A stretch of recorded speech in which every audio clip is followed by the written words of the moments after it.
할렐루야.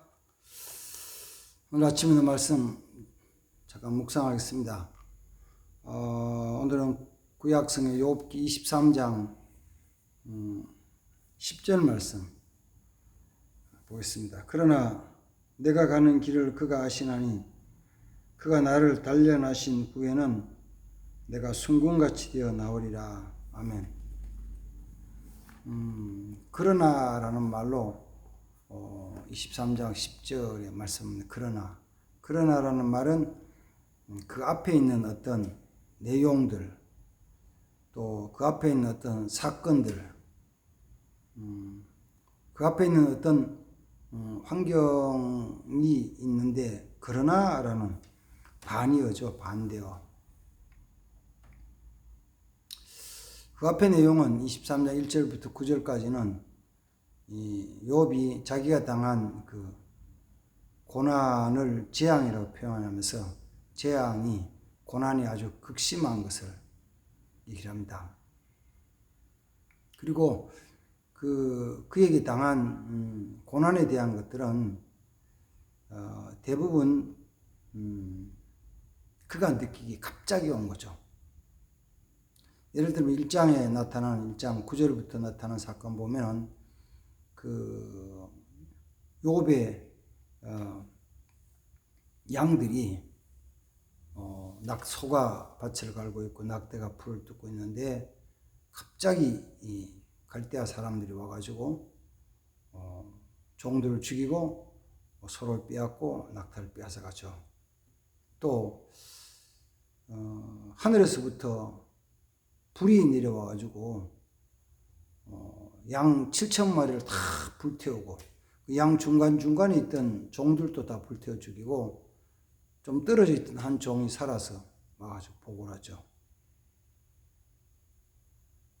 그 다음에 또 그가 가진 약대 3,000마리에 대한 것도 동방 사람들이 와서 갑자기 들어와가지고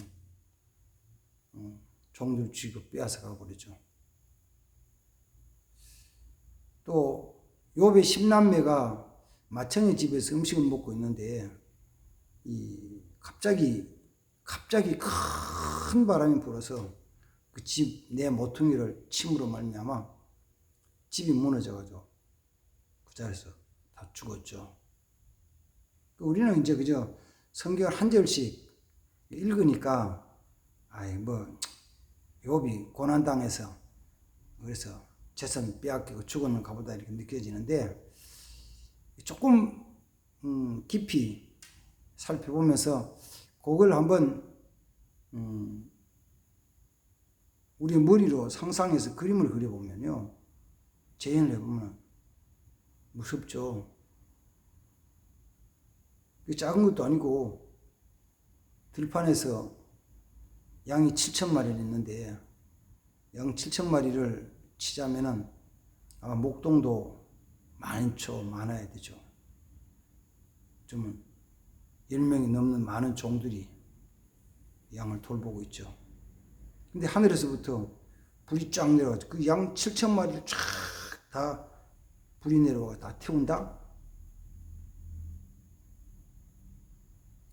무섭잖아요. 뭐처럼 느껴져요? 큰 재난? 아니죠. 재난이 아니고 재앙이죠. 어쩌면 무서운 심판 같잖아요. 이 장 속에 욥의 몸에 그 악한 종기가 나는 것도 이게 그냥 이렇게 생긴 게 아니고 한꺼번에 온몸에 확 종기가 돋아가지고 온 몸이 견딜 수 없고, 그로 말미암아 욥의 아내가 욥을 쳐다보면서 욥을 저주하면서 당신도 하나님 저주하고 그냥 죽으시오라고, 그렇게 산다고 하는 거요, 살아있는 거요, 살아가는 거요, 하나님 저주하고 죽으시오, 이렇게 막 소리를 지르면서 욥에 대해서 얘기를 합니다. 그 뒤에는 욥의 아내에 대한 얘기가 없어요. 하지만 욥의 아내가 욥을 버리고 갔을지도 모르죠. 가정적으로 보면 완전히 다 파괴된 무너진 거고, 재산적으로 보면 오늘날로 말하면 완전히 한 방에 나라가 부도가 나가지고 완전히 쫄딱 망했잖아요. 그 모습은 보통 사람이 본다면 아유 저 집 그냥 하나님께서 벌 받았네, 아주 재앙이네, 재앙, 이렇게 재앙 얘기를 하죠. 그걸 욥이 느낄 때는 도저히 견딜 수 없는 거예요. 이길 수 없어요. 그래서 내가 받는 재앙이 탄식보다 훨씬 크다. 탄식보다. 욥이 욥기 23년 1절 말씀이잖아요. 8절 9절에 보면 이런 말씀을 욥이 해요. 그가 앞으로 지나가시나 내가 볼 수가 없고, 그 내 앞에 있으나 일하시나 내가 만날 수 없고, 그가 분명히 일어나시는데 내가 만나지 못하는 거예요. 그가 분명히 옆에 있는데 내가 볼 수가 없는 거예요. 볼 수가 없어. 고난, 견뎠으면 고난이 그에게 임했죠. 그럼 그런 그 욥의 극심한 고난에 대한 것이 욥에게 어떤 의미가 있고 욥이 어떤 결과를 가져주느냐 그래야 될 때 굉장히 중요한 거죠. 중요한 거예요. 견디기 힘든 것. 그건 이제 읽었던 23장 10절에서는 그러나 그가 내가 가는 길을 아시나니, 그가 내 모든 길을, 내가 취해서 가는 그 모든 길을 아시나니, 이 욥이 첫 번째 자기 신앙 고백이죠. 견딜 수 없는 고난 가운데서 이 모든 것 그가 다 아신다는 거예요. 그래서 그런 것 같아요. 처음부터 끝까지 하나님 다 아시죠. 하나님 다 아시죠. 알아요. 다 보셨죠. 보시고 계시죠. 아시는 거죠. 어쩌면 하나님은 사탄과의 이야기를 할 때 욥에 대한 것은 하나님의 어떤 이런 하나님이 가지신 확신이 있었을 수 있죠. 내가 내 종 욥을 주에 보았느냐? 그같이 정직하고 순결하여서 악에서 떠나 여호와를 경외하는 이가 세상에 없느니라.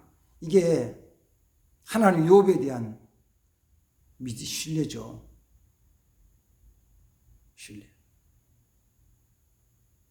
하나님 처음부터 보시는 거예요. 아시는 거예요. 욥도 그리하죠. 하나님 좀 아신다. 모든 거 다 알고 계신다. 그렇지만 내가 지금 현재는 볼 수 없구나. 그렇지만 지금 현재 내가 하나님 만날 수 없구나.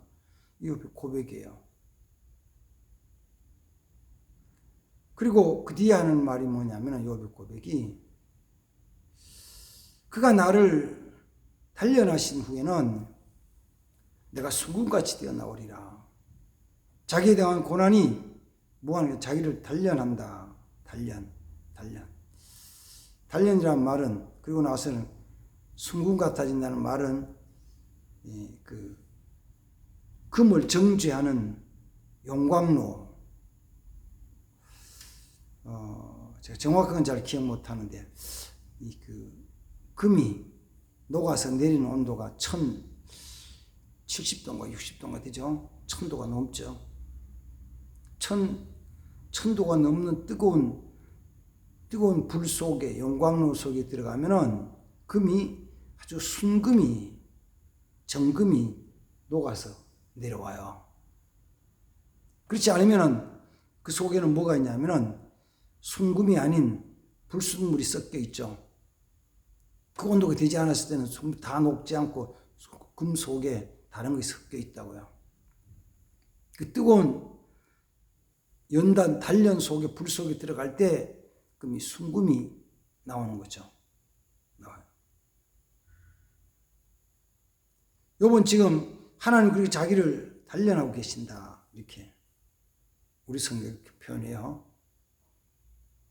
근데 제가 아침에 성경을 읽으면서 그 영어 성경, NIV 성경을 봤더니만은 그 단련한다는 말을 이렇게 표현하시는 거예요. He has tested me. 그 나를 시험하신다. 그 나를 시험하신다. 나를 시험하신 후에는 내가 그에게 아주 순금이 돼가지고 정금이 돼가지고 순금 같이 나온다. 그 말씀합니다. 성경에는 이제 두 가지가 있죠. 하나는 넘어지게 하는 유혹이 있고 하나는 우리를 단련시키고 연단시키는 테스트가 있어요. 어느 것인지 간에 하나는 어느 것인지 간에 내가 고난 속에 연단 속에 들어갔을 때는 하나님 그걸 통해서 나를 하나님이 단련시켜요. 내게 있는 더럽고 불순한 것들을 죄악에 대한 것들을 하나씩 하나님 제거하시는 것이라고요. 내가 잘못했어. 죄를 범했어. 내가 악한 것이 있어. 그게 내 습관이든지 아니면은 내가 지금 어떤 헛된 욕심이든지 아니면은 내게 주어진 환경 속에서 어쩔 수 없이 내가 정말 이기지 못해서 하는 그런 것이니까 고난을 당할 때 믿음을 가진 하나님 백성들이 고난 속에서는 하는 게 있잖아요. 뭐예요? 하나님께 돌아가가지고 하나님 내가 뭘 잘못했습니까? 회개합니다. 용서해 주십시오. 내가 그런 것을 버리겠습니다. 라고 고백을 하잖아요. 목사님 저도 마찬가지. 지금도요. 기도할 때마다 하나님 내 안에 정한 마음을 주십시오. 하나님 내게서 더러운 죄악들을 멀리하게 해주십시오. 버리게 해주십시오. 늘 기도를 해요. 늘 기도해요. 근데 어떤 면에서는 고난이 없으면 사람이 그걸 잘 안 해요. 고난이 없으면. 편안하면 잘 안 한다고요. 고난이 있을 때 돌아보거든요. 고난이 있을 때. 그것도 견딜만한 것은 그냥 지나가요. 조금 견디기 어려운 거, 조금 힘든 거 왔을 때 그렇게 한다고요. 날씨도 조금 더우면은 그냥 지나잖아요. 더위가 너무 심해서 그러면 못 견디겠다. 못 견디겠다. 그러면 어떻게 해요? 더위를 피해서 일을 하죠. 선풍기를 트든지 에어컨을 트든지 준비를 하죠. 추위도 약간 추운 거는 괜찮지만 추위가 심해지고 나면 사람들이 누구나 어떻게 하냐 이거 좀 조치를 취해야 된다 하는 거예요. 내가 감당할 만할 수 있다고 감당할 만할 수 있다 할 만하다고 느껴지면 사람들이 사실은 믿음으로 안 돌아와요. 조금 심하게 더 심하게 그때 가서는 뭐야? 너무 심해가지고 도저히 견디지 못한다. 죽을 수밖에 없겠다. 죽을 지경이다. 그러니까 죽을 지경쯤 왔다고 생각될 때 죽을 지경이라고 생각될 때 그때는 손들고 주님 앞에 나올 수밖에 없잖아요. 그게 믿음의 사람이요. 믿음의 사람.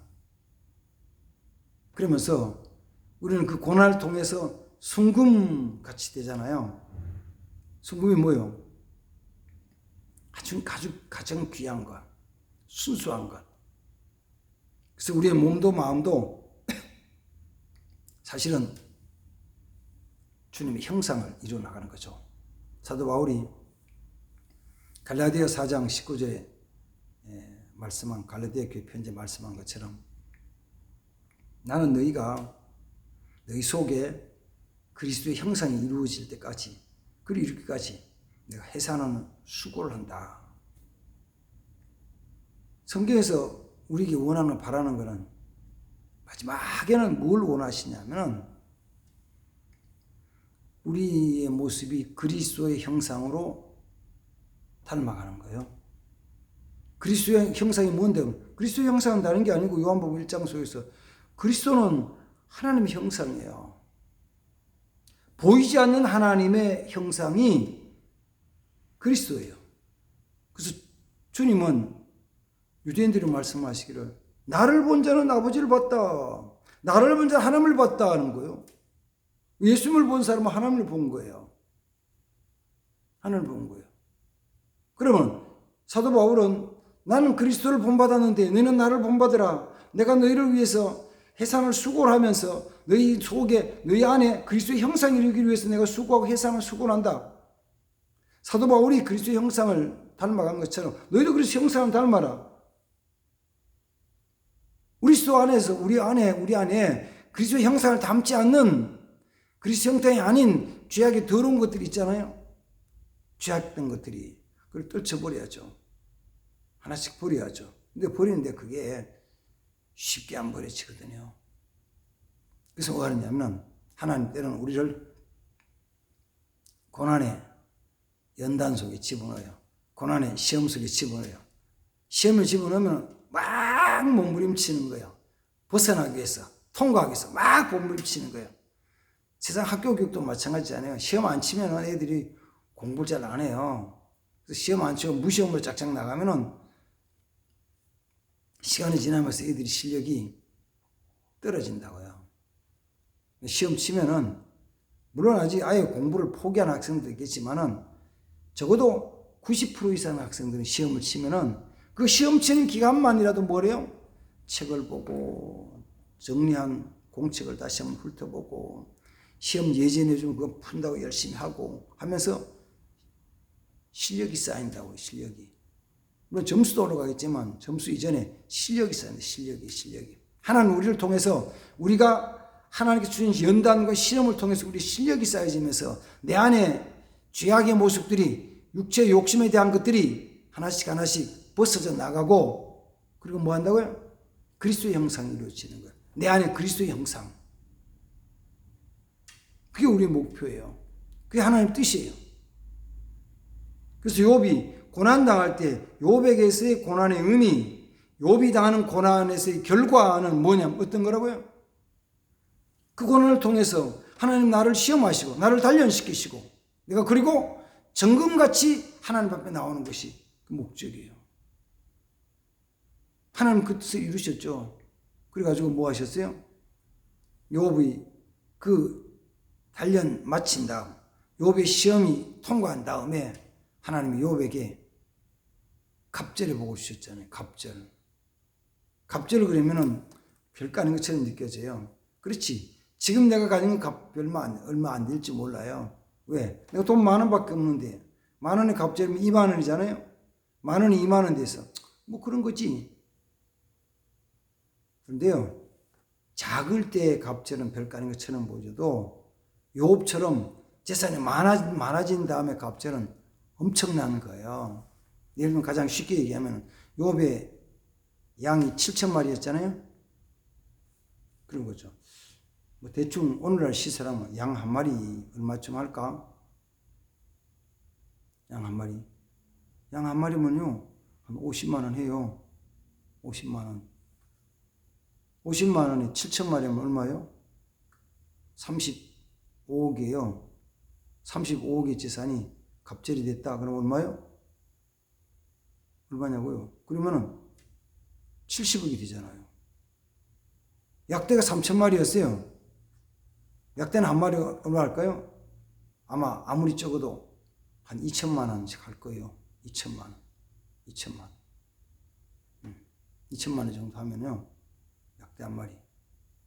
그러면 3,000마리면 60억이 갑절이 되는 거죠. 하나님이 그를 존귀케 하시고 하나님 그를 부욕케 하실 때 모든 것이 갑절로 늘어나는 거예요. 우리는 10배, 20배, 100배 그거 다 좋죠. 어쩌면 하나님 주신 축복은요. 갑절만 돼도 풍성한 거예요. 넘치는 거예요. 그게 어느 걸 지나냐면 고난의 강을 지나서 고난의 터널을 지나서 하나님이 주시는 시험과 환난을 통과한 다음에 그래서 자기가 순금같이 정금같이 된 이후에 하나님이 주신 축복이에요. 이 은혜를 얻기를 바랍니다. 이 은혜를 얻기 위해서 고난 속에서 욥처럼 우리 고백해 봅시다. 그가 나의 가는 길을 아시나니 그가 나를 단련한 후에는 내가 정금같이 되어나오리라. 아멘. 이런 고백과 이런 축복이 있기를 주의 이름으로 축원합니다. 하나님 감사합니다. 욥이 하나님 앞에 고난 중에 고백하기를 그가 나의 가는 길을 아시나니 그가 나를 단련하신 후에는 내가 정금같이 되어 나오리라고 고백했던 그 고백. 우리에 당한 고난 중에 우리 이런 고백을 하게 하시고 하나님이 정결케 하시는, 순결케 하셔서 그리스도의 형상을 이루는 아름다운 삶이 될 수 있도록 우리에게 은혜를 내려주시옵소서. 복 내려주시옵소서. 예수님의 이름으로 기도하옵나이다. 아멘. 감사합니다.